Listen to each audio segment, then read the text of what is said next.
ऐसा क्या है क्रूड ऑयल यानी कच्चे तेल में जो इसके कारण सारे देश आपस में लड़ रहे हैं। देखो, क्रूड ऑयल यानी कच्चे तेल से पेट्रोल या डीजल नहीं बनता। जब इसको रिफाइनरी में डालकर प्रोसेस करते हैं तो इसमें काफी सारी चीजें निकलती हैं।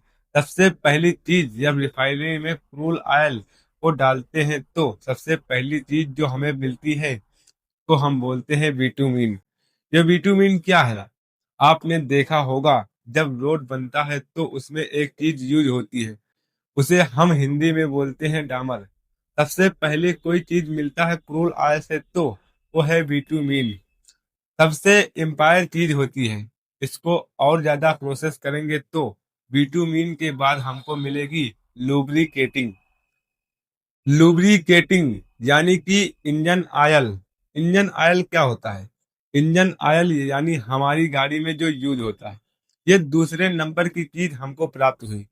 अब इंजन ऑयल को और ज्यादा प्रोसेस करने के बाद हमको मिलता है डीजल। डीजल हमारी गाड़ी में यूज होता है। फिर इस डीजल को और प्रोसेस करेंगे तो एक चीज मिलती है, उसको हम बोलते हैं पैराफिन।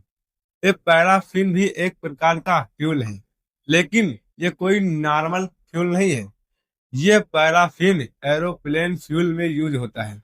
यानी कि हवाई जहाज उड़ाने के लिए जो फ्यूल यूज होता है उसको बोलते हैं पैराफिन। हवाई जहाज पेट्रोल और डीजल से नहीं उड़ता, उसको एक स्पेशल फ्यूल होता है, उसको हम बोलते हैं पैराफिन। पैराफिन को और प्रोसेस करेंगे तो हमको मिलेगा नेफ्ता। ये नेफ्ता बड़ी ही काम की चीज। ये नेफ्ता इतनी काम की चीज होती है कि जितनी प्लास्टिक की चीजें आप अपने आसपास देखते हैं, चाहे वो प्लास्टिक की बोतल हो, ड्रम हो, बाल्टी हो, हर एक चीज प्लास्टिक की बनती है। तो उसमें एक चीज यूज होती है जिसे हम बोलते हैं नेफ्ता। ये भी हमको कहाँ से मिल रही है? क्रूड ऑयल से। वो प्लास्टिक की कितनी सारी चीजें यूज कर रहे हैं, वो क्रूड ऑयल से ही हमको मिलता है। अब इस नेफ्ता को भी प्रोसेस करते हैं। जब इसको प्रोसेस करते हैं तो हमको मिलता है पेट्रोल। अब पेट्रोल भी प्रोसेस होता है। पेट्रोल हमारी गाड़ियों में यूज होता है। और जब पेट्रोल को प्रोसेस किया जाता है तो सबसे आखिरी में जो निकलती है हम उसको बोलते हैं एलपीजी। ये वही गैस है जो हमारे सिलेंडरों में जलती है और जिसपे खाना बनता है।